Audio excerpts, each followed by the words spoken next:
Oi pessoal, eu sou o Eduardo Faria, preparador físico, estou na quadra com Silvio Bastos.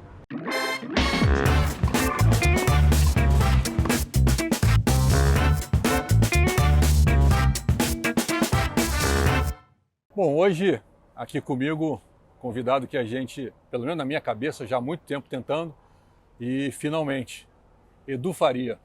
Edu, prazer, bem-vindo. Como eu sempre falo, a ideia é homenagear vocês que de alguma forma trabalham se envolvendo com tênis e trazer para as pessoas que nos acompanham um pouquinho da tua história. Prazer, bem-vindo. Muito obrigado. Obrigado pelo convite. E falar de tênis sempre é um prazer, né? Sempre é um negócio prazeroso. A primeira pergunta é a famosa, sempre. Como o tênis entra na sua vida? Por quê? De que maneira o tênis entrou na sua vida? Quando, que momento, que idade? Olha, eu estava no segundo ano da faculdade e eu fui fazer um estágio no departamento profissional do São Paulo Futebol Clube, futebol. E aí eu fiquei lá um tempo, não curti muito. E aí um amigo meu, Leandro, me ofereceu um trabalho no Centro Paulista de Tênis. Aí quando eu cheguei lá, eu tinha o famoso CPT da Marginal. CPT. Aí eu cheguei lá e era o universo do tênis, aí eu não conhecia aquele universo, né? E eu vi que o tênis era uma família, pessoas legais, e lá treinavam todos os melhores jogadores. E eu comecei devagar, treinando uma molecada, tal, até que eu peguei, quer dizer, ele me contratou, o Dácio Campos, e ele ganhou o Campos de Jordão em 1985. Foi ali que nós começamos a trabalhar. E aí depois do Dácio teve o Zé Amin, aí teve Danilo Marcelino, então eu treinava toda a molecada juvenil lá. E aí eu comecei a ficar curioso com o tênis, e a literatura sobre a preparação física era muito escassa, não tinha nada, né? Era uma era do tênis força, aquele Van Lendl. E na verdade eu acho que nessa época não tinha nem o preparador físico, né? Estava começando a ter, porque a gente tem a mesma idade, né? Mas eu trabalho com tênis antes de você. Eu sou do tempo que não tinha treinador. Né? O coach, o treinador, ele não existia. Você tinha um professor que dava aula no clube e começava a treinar o menino, dava aula para ele começava a melhorar, mas esse termo, né, treinador, técnico, coach, não existia. Não existia. E aí depois não existia o preparador físico. Isso. E aí depois na sequência não existia o fisioterapeuta, e aí começa a ter, né, essa sequência. E era muito difícil você ter alguma literatura indicada, porque tudo que se fazia de preparo físico lá nos anos 80, ele vinha do atletismo. Né? Então era corrida de longa distância, era um monte de coisa que dificultava a transferência de energia para dentro da quadra. Lógico, o cara ficava mais forte, o cara ficava mais resistente, mas não era uma coisa específica, né? Porque não existia esse estudo específico. Aí apareceu um monte. Era como se fosse fazer uma adaptação com quase um tiro no escuro, né? Para ver se funciona. E a gente via a literatura da Alemanha Oriental, da Alemanha Ocidental, que era o Schönborn, tinha umas literaturas que você corria atrás. A USTA tinha algumas coisas, tal, mas tudo era meio no acaso ali, né? Na tentativa, erro e acerto. E, na verdade, eu sempre fui um cara que tive uma sensibilidade para não machucar os caras, né? Então, e no decorrer desses anos, eu entendi um pouco a cabeça do tenista, né? A cabeça do tenista, ela funciona um pouco diferente, né? Então eu peguei... Eu acho que a gente não precisa nem entrar nesse assunto, porque você, como eu, trabalhamos com jogadores e com tenistas e é muito legal de fazer, mas é específico, né? É diferente. Específico, porque ele é um esporte individual, ele é um esporte de rendimento de 100%. Então o cara, por mais que a gente tenha uma equipe e tal, ele está sozinho na quadra, é individual, né? Então a gente procura dar um amparo para ele.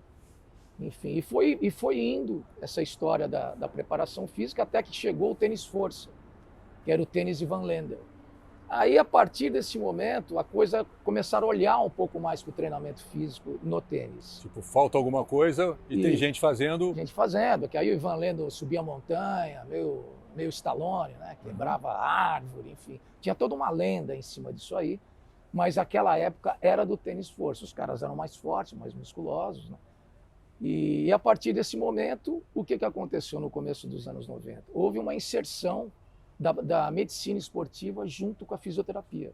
Eles começaram a entrar com conceitos, né? Principalmente a fisioterapia, ela veio mais para sistemas de reabilitação, de recuperação. Não de prevenção. Não de prevenção, mas de recuperação.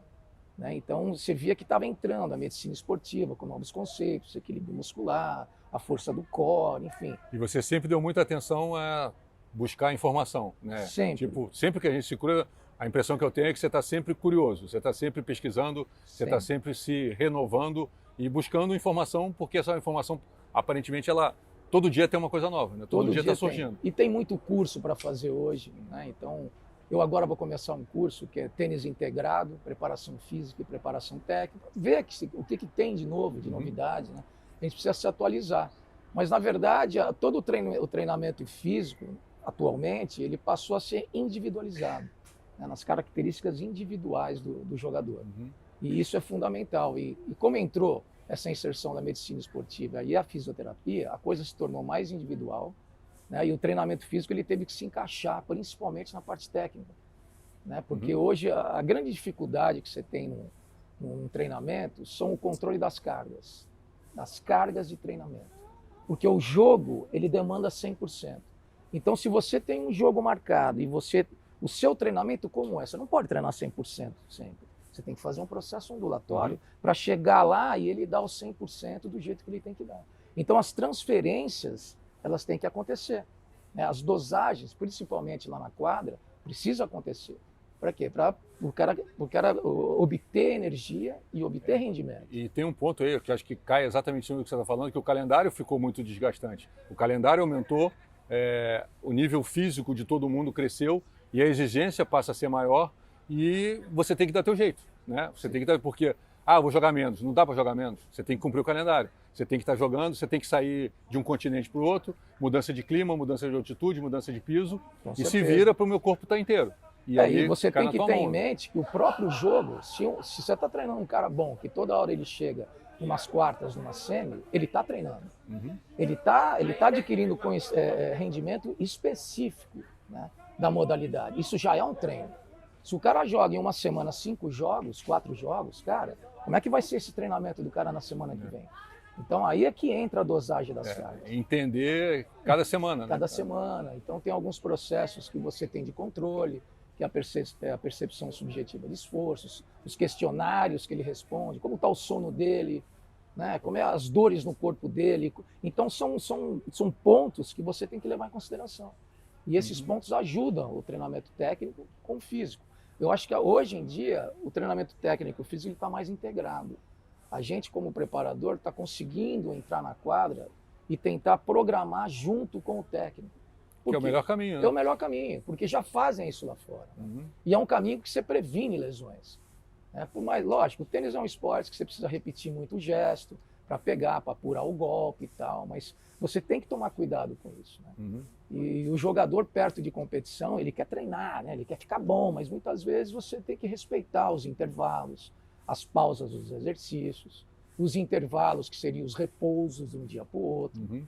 Então, todo esse segredinho aí... E o jogador, ele não tem essa consciência, né? Não, o jogador quer jogar. Exatamente. Você solta, é como se fosse aquele cavalo que quer ir embora, que quer sair correndo. Então, às vezes, você programa um treino de potência, força e potência na quadra, que são o quê? São estímulos de curta duração com alta intensidade.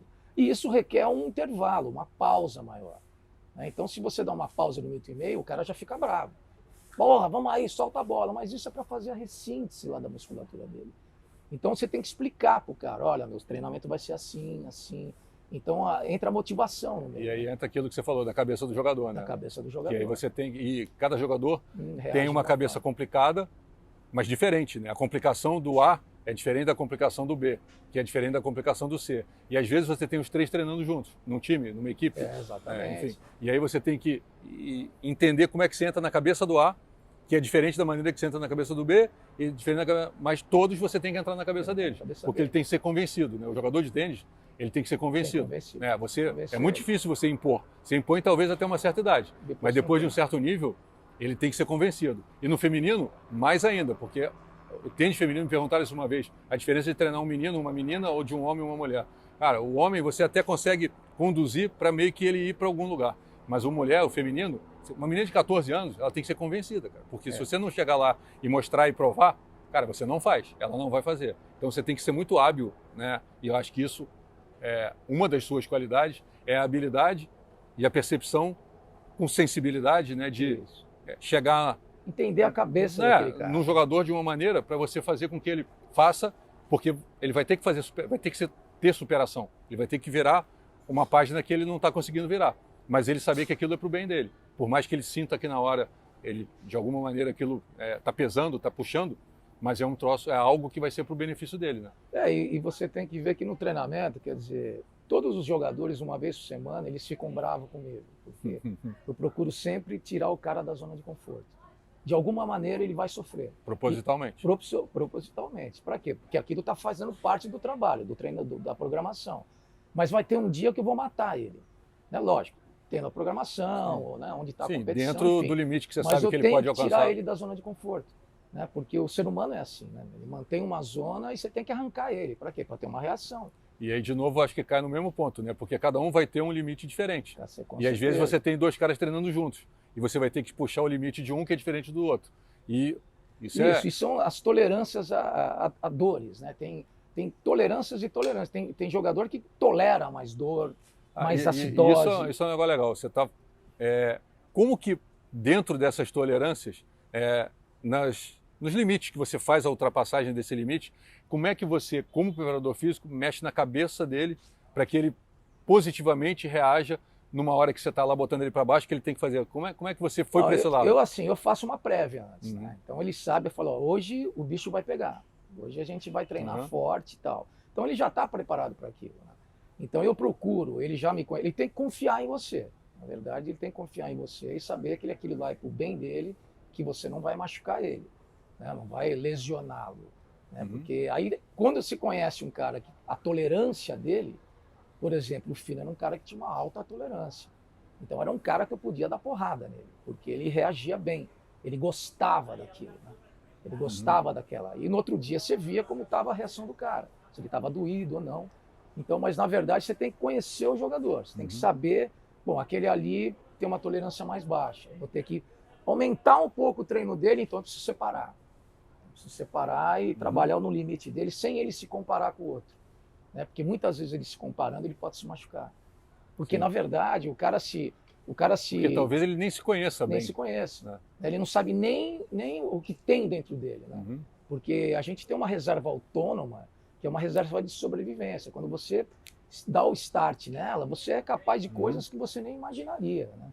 Jogos que duram 5, 7, 5 horas que você jamais... Você tem situações que o teu corpo sabe, mas você não sabe o quanto você... Isso. Até onde você pode, né? Porque a cabeça é que manda, né? É o mental que manda.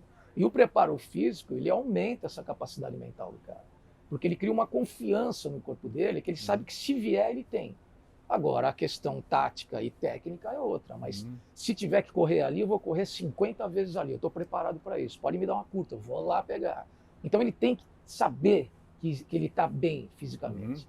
Né? E longe das câimbras, longe de tudo. Mas ele tem que seguir o protocolo. Se hidratar legal, se alimentar legal, dormir legal. Então, normalmente, quando o cara pega essa confiança, né, e ele ganha um jogo, jogando mal, mas ganhando o jogo na resistência, na força, isso ali ele cresce, sabe? Ele agranda, ele fica grande. E você sente isso claramente? Sente, claramente. Você sente que o cara está bem. Aí você também faz o monitoramento da frequência basal dele, a frequência... Você vê que, tá tudo... E você mostra para ele? Mostro, sempre. O resultado para que ele... Sempre é transparente pro cara. Tem sempre o trabalho é mostrado para ele. Para ele ver, fala, tô melhorando, não tô melhorando. Quando ele está muito ruim em alguma capacidade física, você não mostra, né? Quer dizer, você vai toreando ele, mas normalmente ele vê que ele está legal, que ele melhorou do mês passado para esse, e aí o cara cria uma confiança, cara. Sim. Então eu acho que é... Pô, Edu, conversa para ficar aqui até amanhã, né? Porque assunto não falta. Mas dentro do nosso tempo, acho que a gente está num momento legal de encerrar essa primeira parte, esse primeiro episódio, porque você deu um gancho aqui falando do Fino. Então a gente vai pegar exatamente esse gancho, quando você falou, deu o exemplo do Fino, para a gente começar na próxima semana que vem, falando exatamente do Fino e principalmente, eu acho, do encontro que você teve com o Fino. Pessoal, Edu Faria, parte 1, primeiro episódio desse gênio que faz as pessoas correrem o que vocês veem elas correndo, coloca eles preparados para fazer tudo que vocês se acostumaram a ver. Edu, obrigado. Obrigado a você, pessoal, obrigado pela oportunidade. Obrigado pela companhia, obrigado pela presença e principalmente continuem compartilhando e curtindo o canal. Valeu, tchau, tchau.